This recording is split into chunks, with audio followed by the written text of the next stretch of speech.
निवेश आरोग्य में भाग 207 हिंदी मानसिकता भाग 3 वैद्य दिलीप गाडगिल पुणे।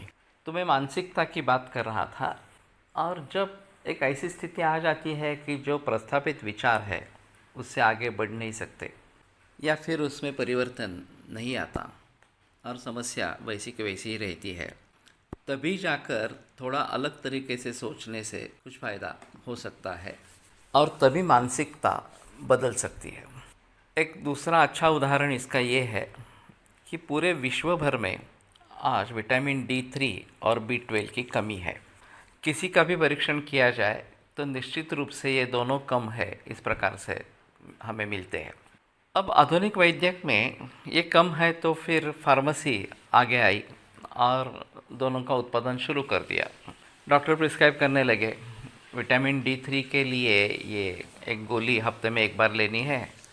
B12 के लिए वास्तव में गोली भी है, इंजेक्शन भी है, लेकिन सभी इंजेक्शन का ही पुरस्कार करते हैं, इंजेक्शन देने के लिए कहते हैं इस प्रकार से।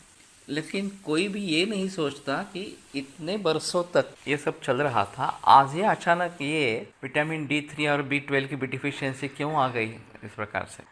तो उसका मूल कारण तो ढूंढना चाहिए। कारण दूर करेंगे तो शायद इसके बारे में ये नौबत आगे नहीं आएगी। आज ऑस्टियोपोरोसिस हो या ऑस्टियोआर्थराइटिस हो, इस प्रकार की बीमारियों में हमें ये जांच करनी पड़ती ही है कि भी D3 का क्या स्टेटस है। वो अगर कम है तो उसके लिए कुछ करना है।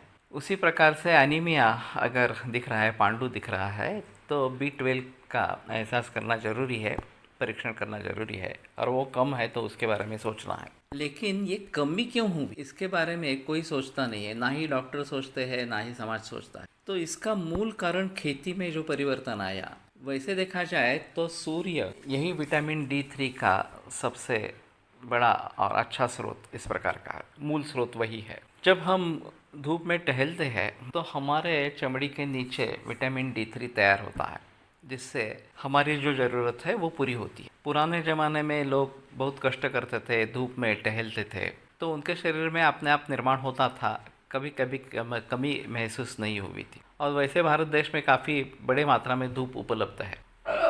लेकिन शहरीकरण हो गया और ये बाहर घूमना बंद हो गया।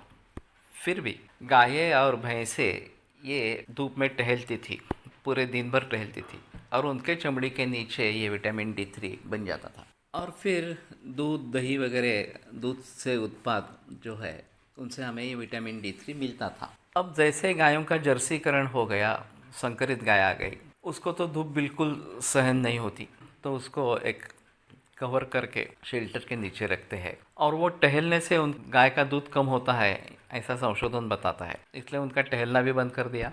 खाना आता रहता है, वो खाती रहती है और मिल्किंग मशीन से वो दूध इकट्ठा करती है इस प्रकार से। अब अमेरिका में ये पहली बार ज्ञात हुआ कि जो दूध है उसमें विटामिन D3 है ही नहीं, इस प्रकार जो पहले होता था।